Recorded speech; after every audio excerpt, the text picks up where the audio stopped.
Hi there. So, we're going to talk today about strategic talent pipelining. Essentially, if you're a leader, are you making sure that your bench is strong? Are you making sure that you have a healthy bench that is lined up with stars, ready to take the helm of important roles? When you think about, for example, if you're a basketball fan and you used to watch Chicago Bulls when Michael Jordan was at his prime, definitely telling my age here. Michael Jordan was a phenomenal player. He had a great team that he would start with, but then when you looked at the bench, you had a very strong bench behind him. So it wasn't about just the people you saw on the court, but if one of them got hurt or had to take a rest, they had very strong players on the bench. And that's what you want with your organization. That's not to say that all organizations can afford, though, to have people sitting on the bench literally while their star leaders, players are playing on the court. But you do want to ensure that you have strong bench strength, meaning strong people lined up to funnel into those important roles. And when we talk about pipelining, when we talk about succession planning, we're not just talking about leaders. Historically, it was all about the CEO, then it was about the C-suite, and then we trickled it down to the level 3 in the organization.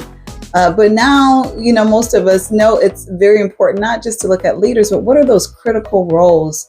There are experts within your organization who are not leaders, but they are critical. If they were to walk out today, it would mean a very difficult situation. It might risk the continuity of certain parts of your business. It might be extremely a lengthy time in order to find someone to replace them.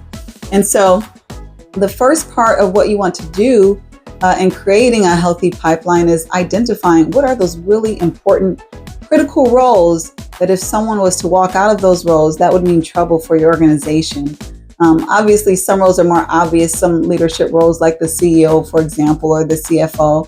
But then again, you want to look throughout the organization for those critical roles that are not leaders as well to say, hey, we need to make sure we have healthy bench strength for these roles. So once you identify those roles, then next you want to identify, are there people who we can identify as being the people to serve on this bench? And these people are typically serving in other roles right now. So it's not that they're not working, they are serving in other roles.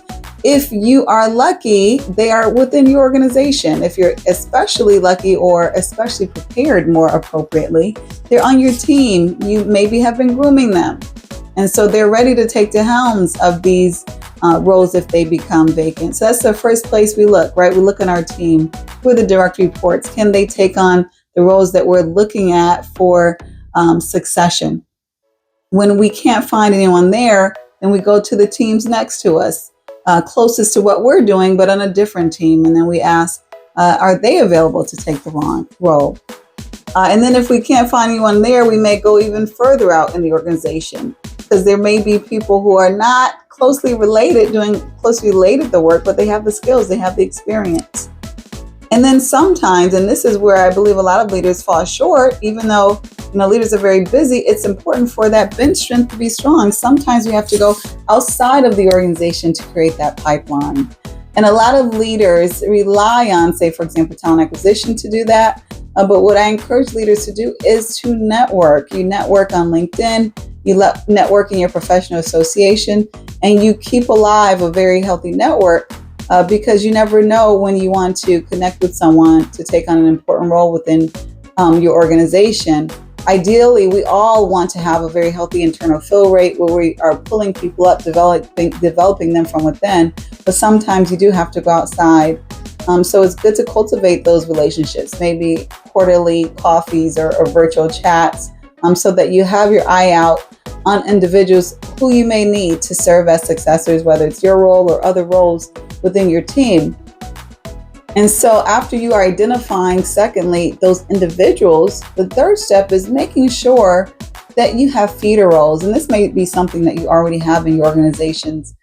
These feeder roles are roles that are specifically identified as roles closely connected to the succession roles of interest. So for example, if it's your role, you want to look through the organization, say, what roles more closely, more appropriately feed into my role, meaning what skill sets are in other roles that complement the role that I'm serving in or the role that you're providing and preparing that succession for.